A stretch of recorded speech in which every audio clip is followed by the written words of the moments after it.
अरे सुना तारू व्हाट?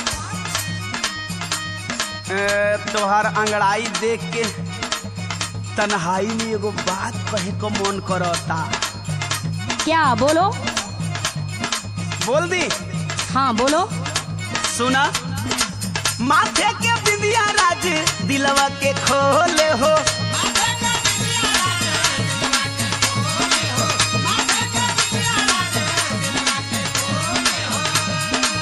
गर्मी के बिना ऐसन कमर भी डोले हो,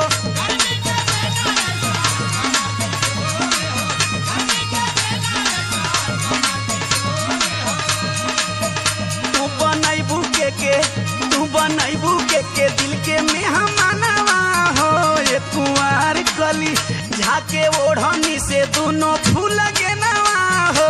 ए अनार कली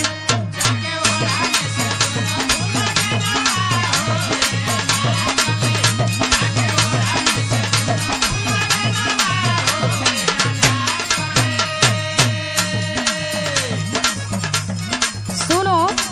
हाँ सुनावा, बड़ा अंग्रेजी झारत हो। जेकर नसीब होई हमरा के पाई हो,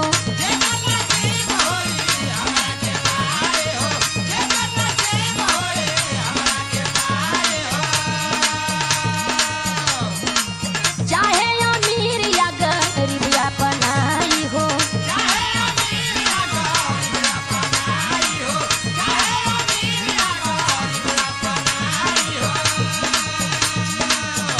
उहे धौस जाई, उहे धौस जाई हमारी नजरिया हो।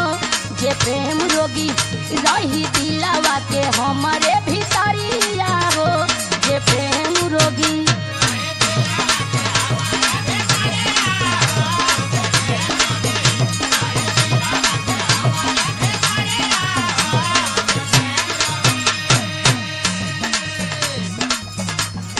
गौगिरी तो हर सुगराई दे के हमार जीव लपलपाता, कुछ कह नहीं का। अपन जीव भीतर ना रख। भाई तू सुगर बारू तो हम तोहर बड़ाई न करी। तू बड़ाई करत हो कि लाइन मारत हो? जो नहीं समझ, लेकिन सुना। सुनावा। चले लुजे बाल फहरा के जिला हिले, प्यार के बगीचा में उम्मीद के फूल खिले, पुष्पक विमान जैसन हवा में उड़ेलू,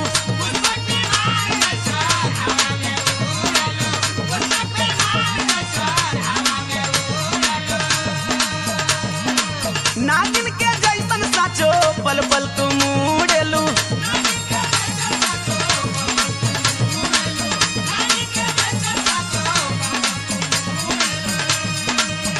बोला पूजी कहिया, बोला पूजी कहिया दिल के यार मनवा हो। एक कुंवार कली झाके ओढ़नी से दोनों फूल गेनवा हो। ए अनार कली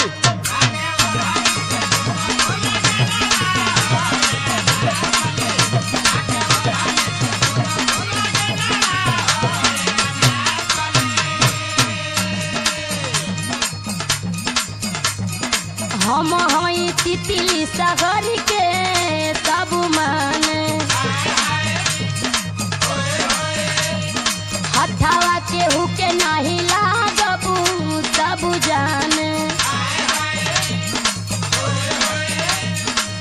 बोला ना बाबू बोली खा जइबा गोली हो,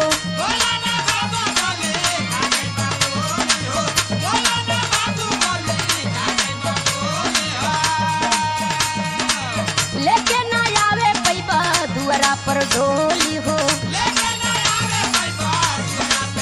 ये करबू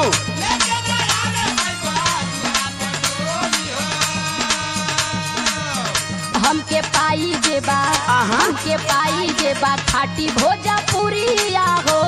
जे प्रेम रोगी रही दिलवा के हमारी भितरिया हो। जे प्रेम रोगी